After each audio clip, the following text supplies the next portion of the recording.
Thanks for tuning in this August. We are doing a best of series. So we are playing some of the favorite episodes. Because we did these before we were doing video format, you'll note that there is no video to go along with us. You can still listen to it on your favorite video platform. You'll just have a static picture in the background. Enjoy the episodes and God bless. Today's episode is called Follow God, Not Your Dreams.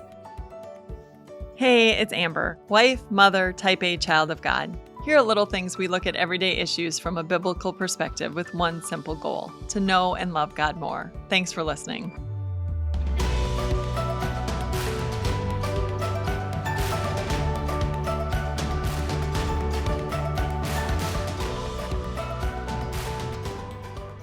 And this episode is for anyone who has been really trying to accomplish or achieve something in life, and you just feel like you have these huge dreams, and every time you try to make progress on them, you hit a closed door and you don't know why, or you've really done something that you thought God was calling you to do, and it didn't turn out the way that you wanted it to at all, and you feel more or less like a failure.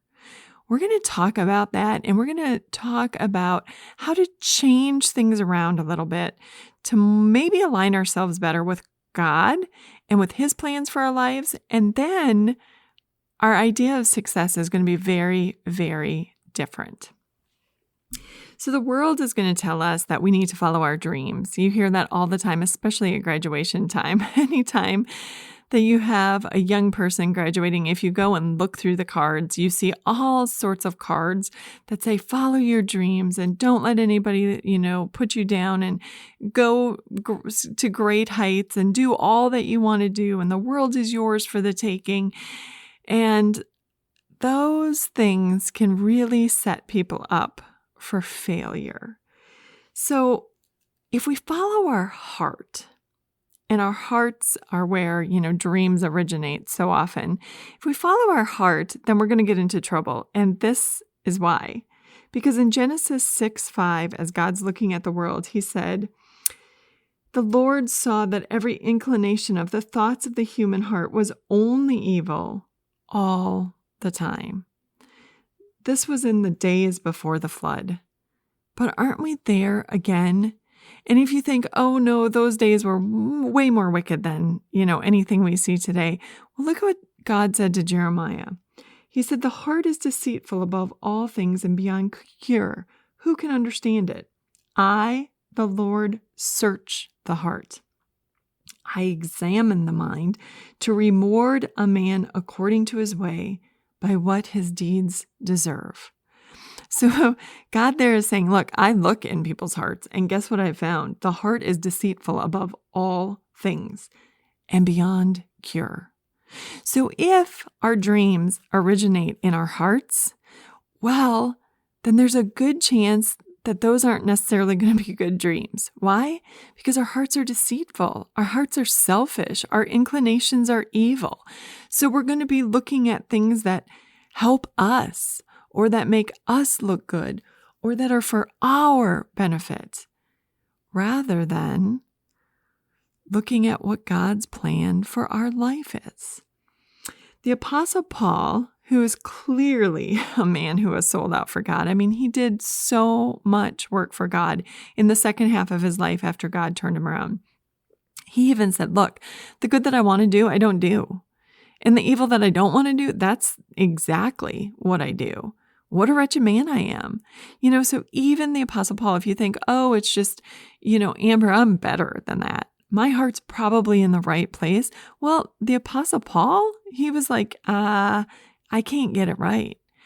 As hard as I try, man, I struggle because I don't do the good things that I should, and I do the bad things that I shouldn't. So I can't get it right. So that's why I think it's important to forget about your dreams.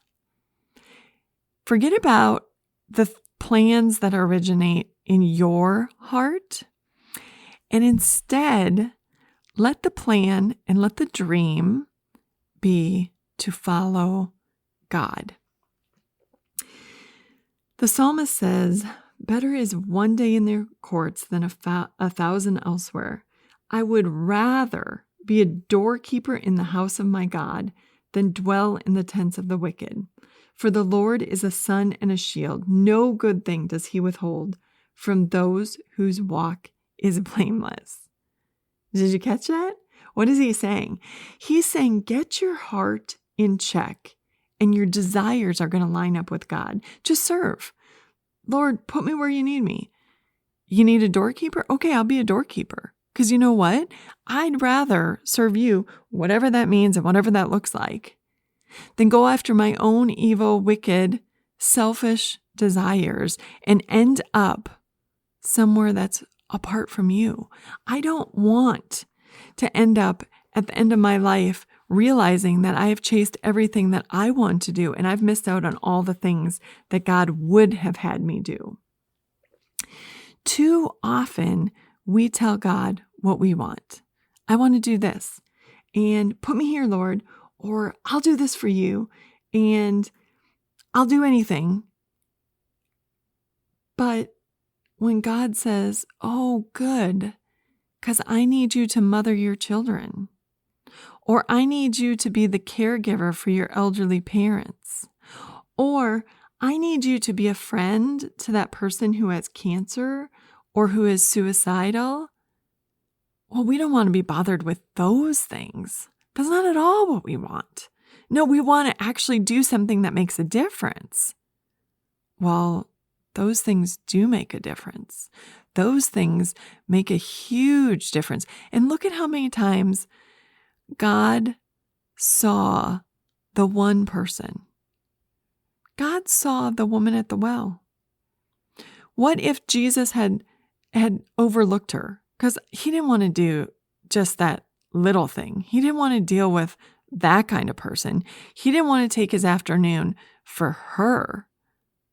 And yet he was on a mission from God who told him to. And so he spent his time there and a whole community was changed because of it. Who knows what your children will go on to do in the kingdom of the Lord because you invested in them? Who knows if by taking care of your elderly parent, if you might be the difference between them finishing in the Lord or falling into despair the end of their days?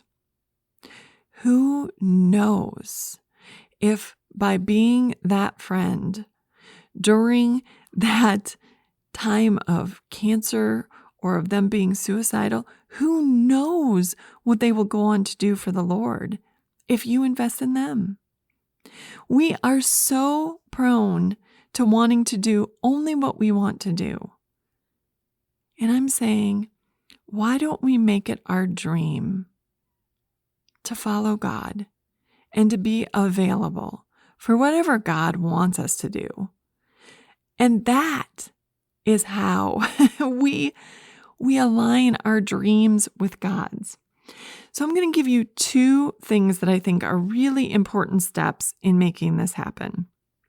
Number one, we have to learn obedience.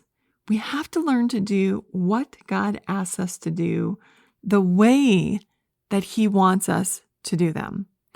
So Jesus said in Luke 16:10, whoever can be trusted with very little can be trusted with much, and whoever is dishonest with very little also will be dishonest with much. Pay attention to how you are living now. So often we think things like, if I had a lot of money, I would totally help so-and-so out. Well, why don't you help them out now? So maybe you can't give 100,000. Can you give 100? Can you give them a couple hours of your time?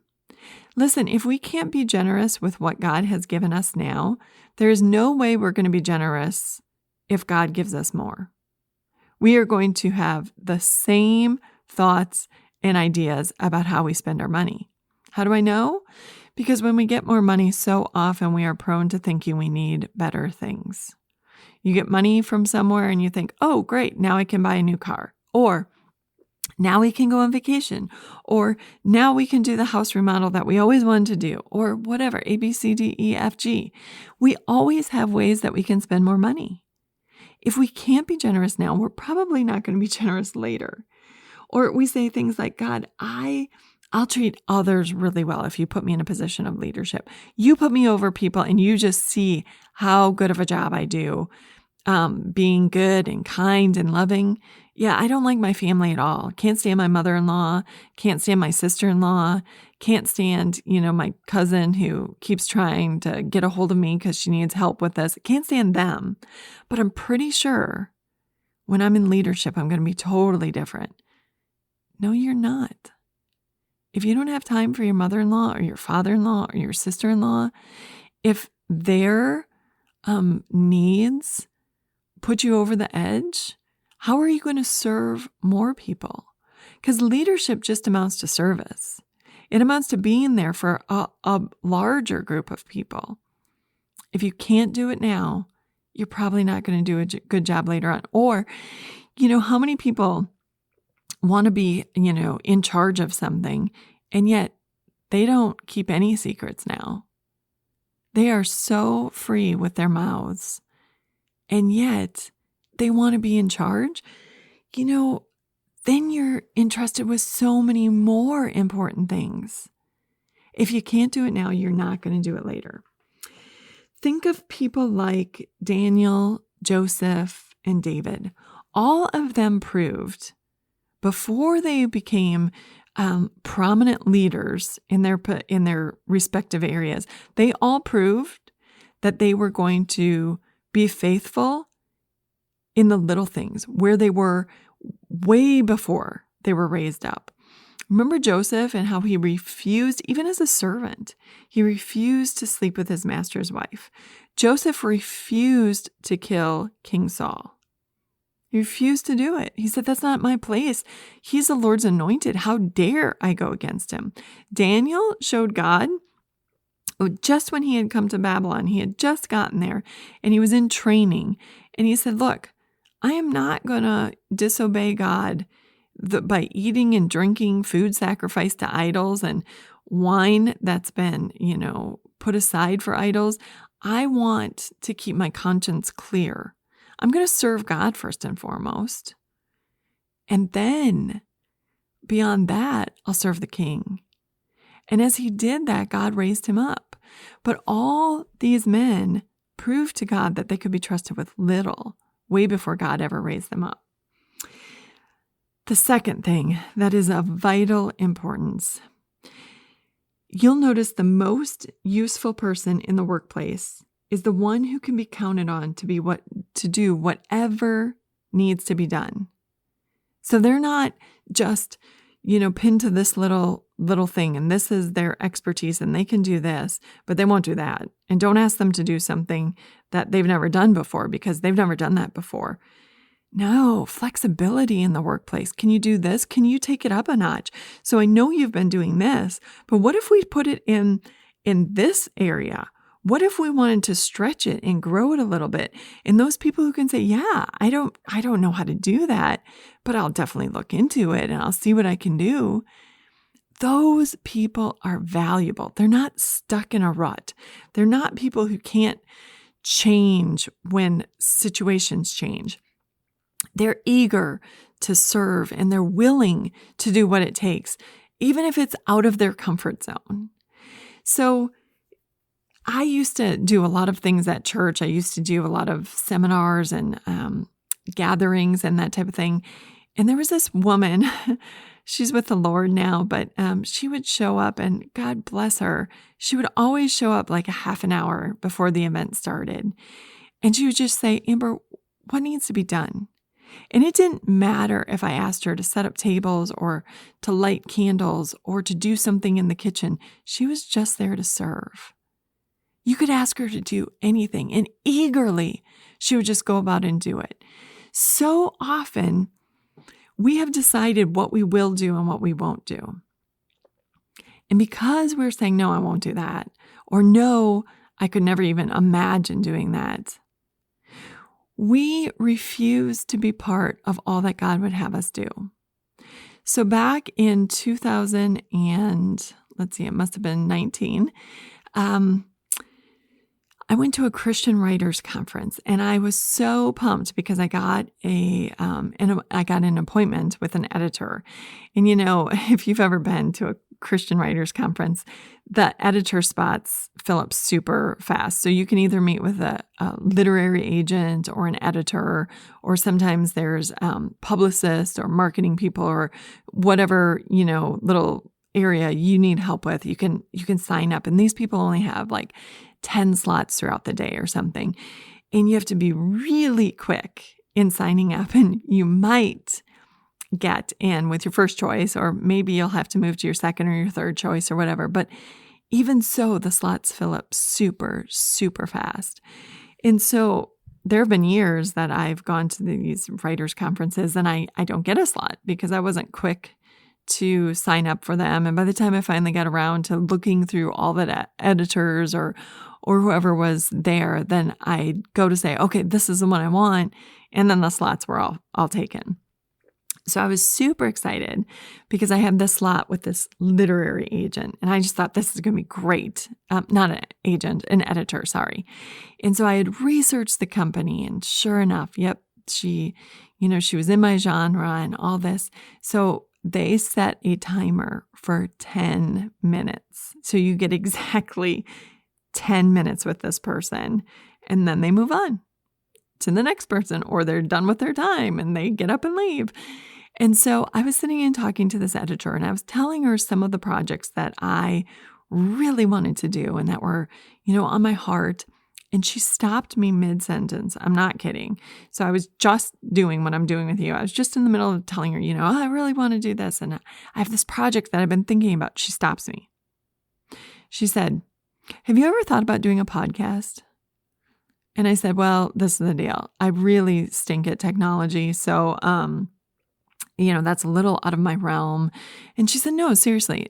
I'm sitting here listening to you talk, and I think you have a way of putting your thoughts and your ideas together, and your voice isn't totally unpleasant to listen to. So I think what you should do is you should start a podcast.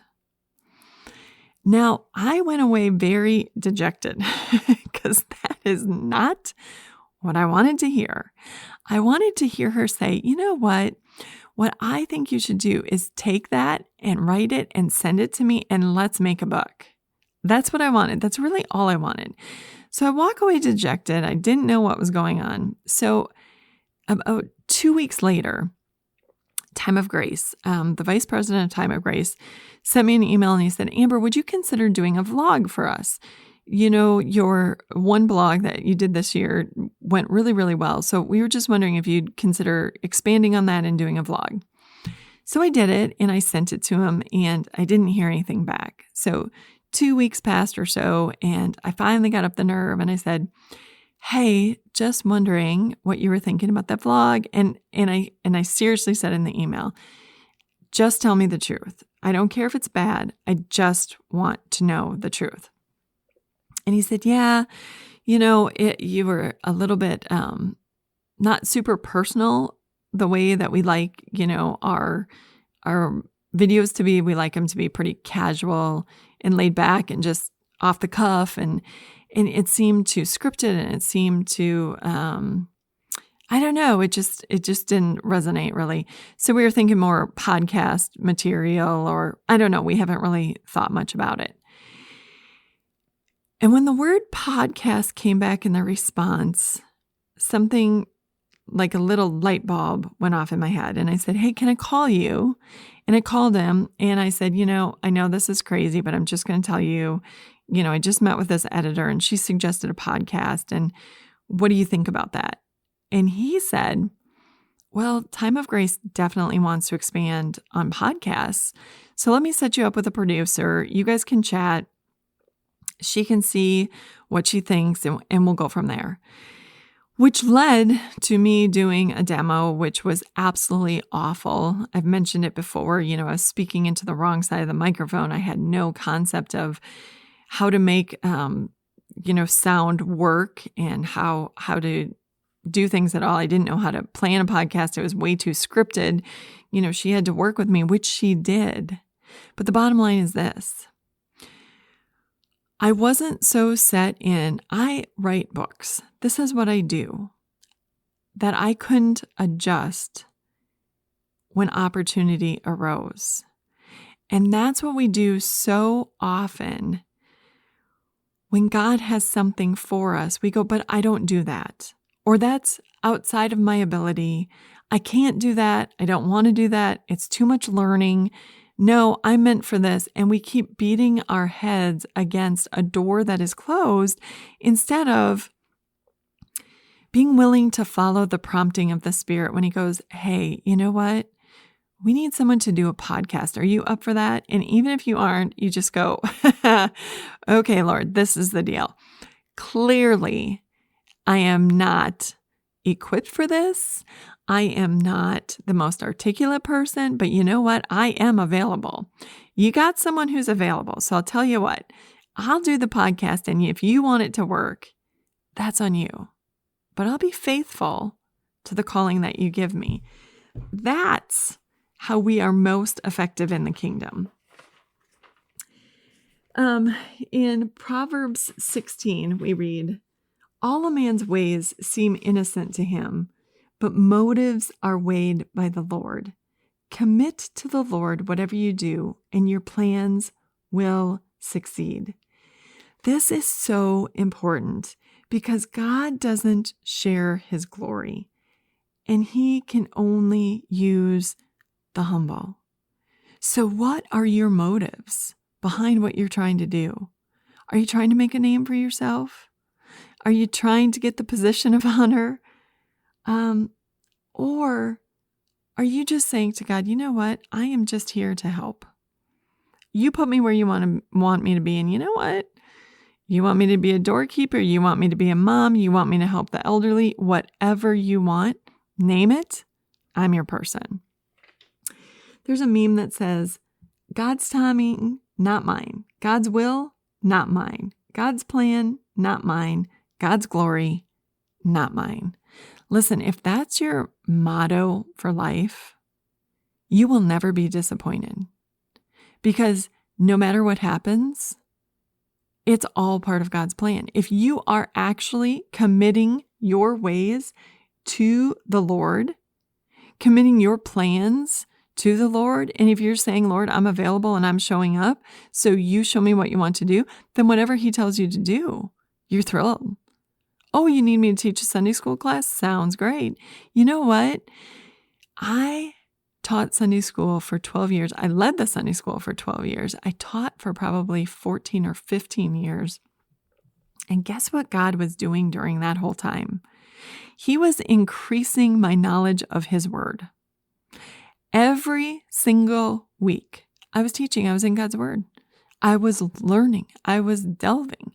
All those things that you do, they are training you up for the next thing.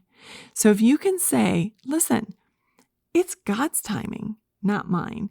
It's His will, not mine. It's His plan, not mine. It's His glory, not mine. You won't be disappointed. Wherever you put me, Lord, I am thrilled. I am in your house, and I am not in the tents of the wicked.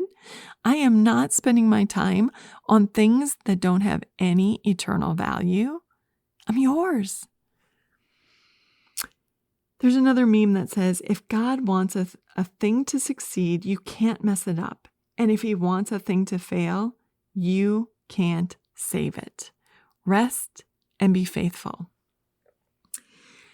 I'm going to share something that I haven't told too many people, but my first 4 books were self-published. So I paid to publish them. And I did so because I felt like I had things that I wanted to say and do. And so 2 of them were novels, 2 of them were Bible studies. But the self-publishing world is a very difficult world because you're paying to get your book published, and then you are on your own as far as marketing, as far as, selling, as far as anything. So you really are wearing several hats. You're wearing the writer hat, but you're the business person and you're the marketing agent and you're everything. And so it's a very difficult road to travel. And at least for me, I've heard that there are success stories out there. But I mean, there was clearly no money in it. I mean, you don't do it for the money. I didn't do it for the money because I would have given up years ago. And I remember very distinctly having coffee with a friend of mine. And this was maybe after my 4th book. And we were talking about all this and, why do you keep writing these books? Why do you keep doing this when there's no money in it, when maybe there's not much of a market in it? And I said to her, I've come to the point in my life, much like Peter. When Jesus asked his disciples if they were going to leave, because a lot of people who had been following Jesus, they were leaving in droves. They were turning away from him because the teaching was too hard. And they realized that he wasn't just going to provide their daily bread. So, if they couldn't have a bread king, well, they didn't want him at all. And Jesus asked his disciples, "Are you going to leave too?" And the Apostle Peter said, "Lord, to who shall we go? You have the words of eternal life." And so I said, I've just decided that I'm in it regardless. I'm in it if there's not any money in it. I'm in it if no one's listening. I am just going to be faithful with what's on, what's been put on my lap. So if I have a Bible study in mind for women, you know what?